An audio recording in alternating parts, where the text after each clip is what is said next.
You can learn everything about a person from the Mercedes they drive. Not their salary, not their job title, not even where they live. A Mercedes reveals something far more important: the image they want the world to see. Because every Mercedes is a statement. And every owner believes their statement is the right one. Right now, there are 10 different species of Mercedes owners roaming the streets. From badge chasers to old money aristocrats, from suburban parents to adrenaline addicts. And by the end of this video, you'll know exactly which one you are. Or which one just cut you off without using a turn signal. Number 10. The CLA and GLA, Badge Hunter. This is the front door to the Mercedes kingdom. And everyone already inside the kingdom knows it. The CLA and GLA were built for one reason: to pull younger buyers into the brand. Mercedes realized their average customer was getting older than BMW and Audi buyers, and they needed fresh blood. So they created something affordable enough to reach ambitious young professionals, but still wrapped it in that famous three-pointed star. And it worked. The average CLA buyer doesn't fall in love with the engineering first. They fall in love with the badge. The day they buy it, there's already an Instagram story uploaded: "Finally got my Benz." They park next to higher-end Mercedes models and feel like they've entered a new social class. But inside Mercedes circles, CLA owners are treated like freshmen trying to sit with seniors at lunch. C-Class and E-Class owners look at them like, "Cute. You made it in." Still, none of that changes one fact: it's a real Mercedes, with real Mercedes maintenance bills. And they'll gladly pay them. Because for this owner, the star on the hood isn't decoration. It's membership. Number 9. The C-Class Corporate Climber. The C-Class is the automotive version of a perfectly tailored navy blue suit. Safe, professional, respectable. This is the car of finance managers, consultants, real estate agents, and mid-level executives climbing toward the corner office. They don't want attention. They want credibility. A C-Class says, "I'm successful, but I'm not trying to embarrass anyone." That balance matters. These owners lease more than they buy. Every 3 years, they upgrade quietly and keep moving. They know their monthly payment down to the cent. And notice something interesting: they never talk about horsepower. They talk about ambient lighting, technology packages, interior quality. Ask what they drive and they won't say C300. They'll simply say, "I drive a Mercedes," because the brand is the entire point. Number 8. The E-Class Quiet Achiever. This is where Mercedes ownership changes completely. The E-Class owner isn't trying to prove they made it. They made it years ago. This is the successful business owner. The senior lawyer. The surgeon. The executive who could absolutely afford an S-Class. But chooses the E-Class anyway. Why? Because they value refinement over attention. These owners are usually the true Mercedes experts. They know engine codes, suspension setups, which generation was better, which options are worth paying for. They read forums for fun. At car meets, nobody notices them. And honestly, that's exactly how they like it. Number 7. The S-Class Aristocrat. An S-Class doesn't arrive. It announces itself. When one pulls up to a hotel entrance, valets react differently. People stare without realizing they're staring. Because the S-Class carries a certain energy, power without explanation. There are 2 kinds of S-Class owners. First, the rear seat passenger. This person cares more about massage seats and legroom than horsepower. The car is a rolling private lounge. Then there's the driver, someone who worked for decades and finally decided, "If I drive every day, why wouldn't I drive the best sedan in the world?" Both types share one thing: neither needs validation. The car already speaks for them. Number 6. The G-Wagon Influencer. No vehicle on earth has transformed harder than the G-Wagon. Originally, a military machine. Now, a luxury flex on wheels.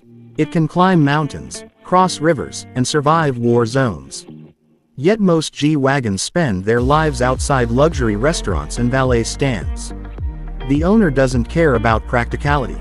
They care about presence. The boxy shape, the loud exhaust, the matte black wrap, the way people instantly recognize it.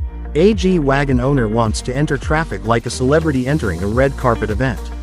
And somehow, Owning extreme off-road capability became a status symbol, even though the closest this car gets to nature is parking beside a potted plant at a Beverly Hills cafe. Number 5. The AMG Addict. AMG owners are completely different. These people didn't buy transportation. They bought controlled chaos. They know their 0 to 60 time better than their relatives' birthdays. Their phone gallery contains exhaust clips. They use launch control more than common sense. And if you underestimate their car, congratulations. You just activated a 40-minute conversation. Real AMG owners treat performance like religion. Especially the 63 owners. That badge changes people. These are the drivers revving at tunnels just to hear the echo. The ones smiling while burning fuel at terrifying rates. Because to them, every drive should feel like an event. Number 4. The GLC and GLE Suburban Parent. This is probably the most common Mercedes owner in America. And also the least dramatic.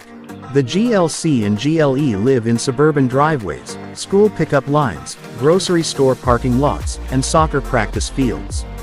These buyers wanted luxury, but also needed space for kids, groceries, and everyday life. They don't care about engine specs. They care that the ride is smooth, the interior feels expensive, and dropping the kids off in a Mercedes just feels slightly better than doing it in something ordinary. Honestly, this might be the healthiest relationship anyone on this list has with a car. Number 3. The classic Mercedes purist. This owner believes Mercedes died sometime around the late 1990s. Everything after that, compromise. They worship legendary chassis codes like sacred scripture. W124, W126, W140. Their car has 300,000 miles and they call it barely broken in. They repair things themselves, import parts from Germany, and can deliver a 1-hour lecture on why older Mercedes were engineered better. Mention buying a modern Mercedes around them and watch physical pain enter their soul. To them, cars were once built to last forever. Now they're built for lease agreements. And they will absolutely tell you that. Repeatedly. Number 2. The Sprinter Van Nomad. This person lives in a completely different Mercedes universe. They bought a Sprinter van, then turned it into a luxury cave on wheels. Solar panels, mini kitchen, hidden bed, portable office. Their backyard changes every week. One morning it's a mountain. Next morning it's a beach. Unlike most Mercedes owners, they barely care about the badge. The van is just the perfect platform for freedom. Put a Sprinter van owner beside a Maybach owner and they'd have absolutely nothing in common. One sleeps in national parks. The other flies private, yet somehow both drive Mercedes. Number 1. The Maybach Elite. The Maybach owner has transcended driving. This isn't a car, it's a moving private lounge. Most owners sit in the back seat while someone else handles traffic.